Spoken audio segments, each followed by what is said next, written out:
नमस्कार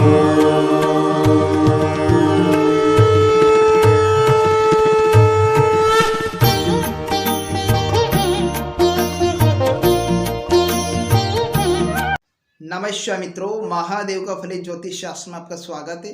आज का टॉपिक में हम चर्चा करने जा रहे हैं लाल किताब के अंतर्गत भाग 1 में राजयोग कारक कुंडलियों पर। तो आज का टॉपिक पूरा का पूरा इसी पर रहेगा भाग 1 में, ठीक है। सबसे पहले राजयोग होता क्या है? तो राजयोग यानी राजा की तरह जीवन व्यापन करने वाला शख्स, व्यक्ति जिसकी कुंडली में ये घटित हो जाए, उसके पास सब कुछ व्यवस्था होगी, उसके जीवन शैली राजा के समान होगी। तो बढ़ते बिना समय गवाए फटाफट हमारे टॉपिक की ओर। तो सबसे पहले हम यहाँ पर प्रथम राजयोग कारक कुंडली पर हम चर्चा करेंगे कि यदि जन्म कुंडली में, लाल किताब के अकॉर्डिंग में बात कर रहा हूँ यहाँ पर, अगर जन्म कुंडली के चौथे घर में बृहस्पति चंद्रदेव की मौजूदगी हो, ठीक है, और खाना नंबर 5 में मंगल की स्थिति बनी हो, तो ऐसी कंडीशन में ये राजयोग कारक कुंडली होगी। पर ध्यान रहे, बृहस्पति चंद्र की शुभ अशुभता को परखना बेहद जरूरी है। लाल किताब के लॉ के हिसाब से कब शुभ कब अशुभ होगा, तब ये योग घटित होगा, तब जाके योग फलीभूत होगा। अन्यथा यहाँ पर चाहे जिस प्रकार से योग एकदम फर्स्ट क्लास तरीके से योग घटित हो जाए, फिर भी वहाँ सफल नहीं होता, फिर भी वहाँ फल देने में सक्षम नहीं होगा राजयोग कारक कुंडली के अकॉर्डिंग। नेक्स्ट राजयोग पर हम चर्चा करेंगे यहाँ पर कि अगर लग्न में बुध की स्थिति बनी हो और खाना नंबर 5 में शनि और मंगल की स्थिति बनी हो और खाना नंबर 12 में सूर्य देवता बैठे हो। और हम देखेंगे कि अगर खाना नंबर 5 में शनि मंगल बैठा और खाना नंबर 12 में सूर्य देवता और लग्न में बुध देवता, ठीक है, ये राजयोग कुंडली के अकॉर्डिंग।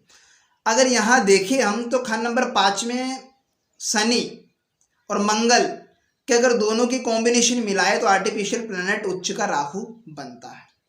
अब राहु यहाँ पर खाना नंबर 5 में आर्टिफिशियल प्लैनेट होकर बैठा है, ठीक है, उच्च का। अगर वही देखे खाना नंबर 12 में सूर्य बैठा है तो 12वां घर किस प्लैनेट का है? राहु का, ठीक है, पक्का प्लैनेट बनता है राहु। तो यहां पर भी क्या होगा, 5वें घर में वो सूर्य की राशि होती है 5वें घर में, आर्टिफिशियल प्लैनेट राहु बनकर बैठ गया वहां पर, बनावटी प्लैनेट। तो राहु यहां पर नेगेटिव रिजल्ट नहीं देगा क्योंकि ऑलरेडी उसकी भाव में आर्टिफिशियल प्लैनेट राहु बैठा है। लेकिन राहु को परखना जन्म कुंडली में बेहद जरूरी है। लाल किताब के लॉ के हिसाब से कब अशुभ कब शुभ, तब ये योग घटित होगा। नेक्स्ट राजयोग कारक कुंडली पर हम चर्चा करेंगे कि अगर लग्न में सूर्यदेव मौजूद हो और खाना नंबर 4 में बृहस्पति देव और खाना नंबर 7 में शनि और खाना नंबर 10 में मंगल, ये चारों प्लेनेट केंद्र में बैठे उच्च के होकर अपने अपने स्थान पर, ठीक है। यानी लग्न में अगर सूर्य बैठेंगे तो वह उच्च के हो जाएंगे। खाना नंबर 7 में शनि तो उच्च के होते हैं, हमने तुला राशि में जाकर कालपुरुष की कुंडली के अकॉर्डिंग देखे। और खाना नंबर 4 में कर्क में बृहस्पति उच्च के और खाना नंबर 10 में मंगल, मकर राशि होती है खाना नंबर 10 के अकॉर्डिंग, ठीक है, तो वहां भी उच्च। तो ये योग जबरदस्त राजयोग होगा कुंडली में। अगर ये योग भी कहीं आपकी कुंडली में मौजूद है तो आपको भी राजयोग कारक पदवी आपके पास है, ठीक है। लेकिन ध्यान रहे, इन प्लैनेटों की शुभ अशुभता को परखना बेहद जरूरी है। एनालाइज कीजिए डीपले जाकर, तब ये योग फलीभूत होता है। अन्यथा ऐसे कुंडली में बैठे हुए भी योग घटित नहीं होता है, ठीक है, लागू नहीं होगा ये योग अन्यथा। नेक्स्ट राजयोग पर हम चर्चा करेंगे। अगर लग्न में शुक्र बुध बैठे हो और खाना नंबर 2 में सूर्य देवता की मौजूदगी हो, खाना नंबर 10 में चंद्रदेव और बृहस्पति देव की युति बनी हो और खाना नंबर 11 में मंगल की स्थिति, तो ऐसे में क्या होगा? तो ये राजयोग कारक कुंडली के अंतर्गत ये कुंडली होगी। लेकिन इसके कारक प्लैनेटों को और इनके शुभ अशुभता को देखना जरूरी है, तब ये राजयोग कारक कुंडली के अंतर्गत होगी। ऐसे में वह राजा के समान जीवन व्यापन करने वाला, व्यतीत करने वाला, रुपये पैसे धन दौलत वाहन गाड़ी सुख साधन सब कुछ उसके पास अवेलेबल होगा। इस प्रकार से राजयोग कारक कुंडली होती है। नेक्स्ट राजयोग कारक कुंडली पर हम चर्चा करेंगे। तो यहाँ पर हम देखेंगे यदि लग्न भाव में बृहस्पति देव बैठे हो, खाना नंबर 4 में शनि देव की स्थिति बनी हो और खाना नंबर 7 में मंगल और खाना नंबर 10 में सूर्य देवता विराजमान हो, तो ये राजयोग कारक कुंडली के अंतर्गत होगी।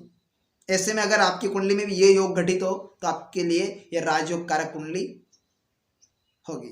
नेक्स्ट राजयोग कारक कुंडली पर हम चर्चा करेंगे। यदि लग्न भाव में शनि देव और खाना नंबर 4 में मंगल देव विराजमान हो और खाना नंबर 7 में सूर्य देवता और खाना नंबर 10 में बृहस्पति देव, इन्हें जो ये चारों प्लेनेट हैं, ठीक है, तो ये सभी नीच के घर में जाकर बैठे, ठीक है, ये चारों प्लेनेट नीच के होकर केंद्र में बैठे हो, यानी लग्न में शनि नीच के हो जाते, सूर्य देवता खंड नंबर 7 में नीच के हो जाते और मंगल देव खंड नंबर 4 में नीच के हो जाते और बृहस्पति देव खंड नंबर 4 में नीच के हो जाते। इनकी अशुभता खराब नहीं होगी, ये पॉजिटिव रिजल्ट देने में सक्षम होंगे, लेकिन इनके कारक प्लेनेटों को, इनकी शुभ अशुभता को देखना बहुत जरूरी है, तब ये राजयोग कारक कुंडली घटित होगी। नेक्स्ट राजयोग कुंडली पर हम चर्चा कर लेते हैं। यदि लग्न में मंगल देव विराजमान हो जन्म कुंडली में और खाना नंबर 4 में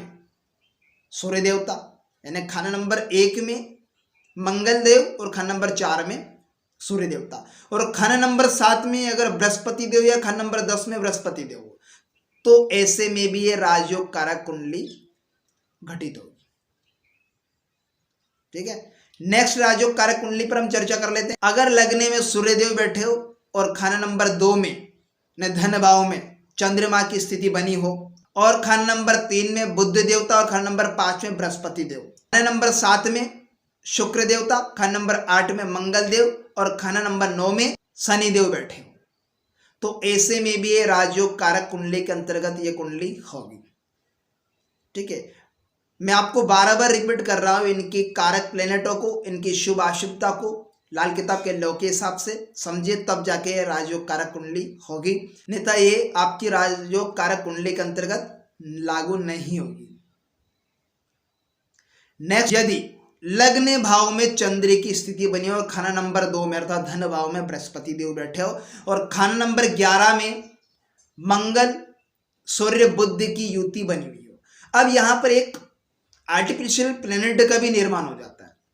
ठीक है, खंड नंबर 11 में सूर्य बुध अगर मेल हो जन्म कुंडली में तो आर्टिफिशियल प्लेनेट शुभ मंगल का निर्माण होता है, नेक मंगल जिसे बोला जाता है।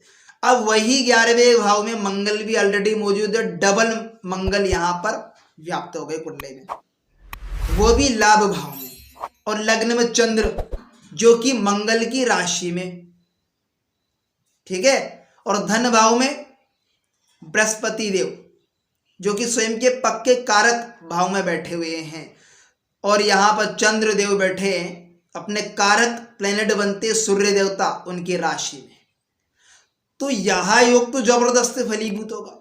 ऐसे में राजयोग कारक कुंडली के अंतर्गत हो लाभ, इनकम, रुपए, पैसे, स्वास्थ्य, धन भाव, किसी की कमी नहीं होगी, व्यक्ति के पास सब कुछ उत्तम होगा। नेक्स्ट राजयोग कारक कुंडली पर हम चर्चा कर लेते हैं। यदि लग्न में मंगल शनि देव विराजमान हो और खाना नंबर 12 में चंद्रमा और सूर्य देवता बैठे हुए हैं, तो ऐसे में भी क्या होगा, ये राजयोग कारक कुंडली के अंतर्गत होगी, तो यहां पर शुभ फल प्रदान होगा, लेकिन इनके शुभ अशुभता को परखना बेहद जरूरी है लाल किताब अकॉर्डिंग लॉ के हिसाब। तो नेक्स्ट पार्ट में हम भाग 2 में और राजयोग कारक कुंडलियों के विषय पर हम चर्चा करेंगे। तो आशा करता हूं आज का टॉपिक आपको बेहद ही इंटरेस्टिंग समझ में आएगा। तो मिलते हैं किसी नेक्स्ट वीडियो में, तब तक के लिए आप मुझे दीजिएगा इजाजत। नमस्कार।